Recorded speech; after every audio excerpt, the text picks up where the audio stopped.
અને બાકી એ ખાસ હું તમને કહું, જેન્ટ્સ તમે લોકો રાત્રે હું તમને સરથાણા પોલીસ સ્ટેશનની વાત કરું, સાંજે અમે લોકોનું કામ છે કે સૌથી વધારે નશાની હાલતમાં હોય એમના કેસ કરવા, એટલે અમે અમારા ટાર્ગેટ ઉપર નીકળતા હોય છે કે આટલા કેસ આજે કરવાના છે.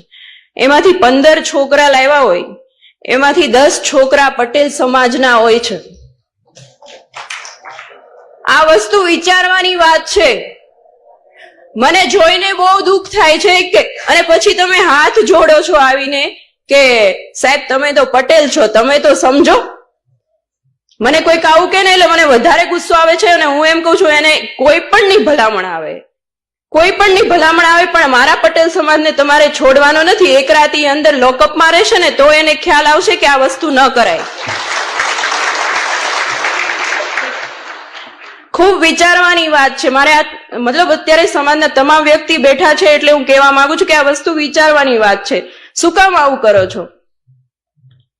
તમારી પાસે પૈસા છે તો સારી જગ્યાએ વાપરો ને.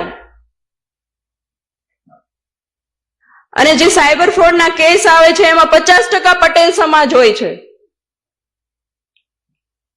શું કામ અવળા રસ્તે ચડો છો?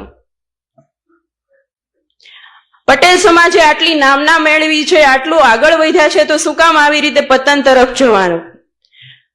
આજુબાજુના વ્યક્તિ પણ અમને એમ કહેતા હોય છે કે સાહેબ તમારો સમાજ છે, તમારો સમાજ છે. કેટલી શરમ આવે. એટલે થોડુંક વિચારવાની વાત છે. અને સ્ત્રી બાબતે તો મારે કઈ કહેવાનું વધારે રહેતું નથી. સ્ત્રી એટલે વાત્સલ્ય, સ્ત્રી એટલે કરુણતા, અને સ્ત્રી એટલે મહાકાળી, અને સ્ત્રી એ જ મહાદુર્ગા.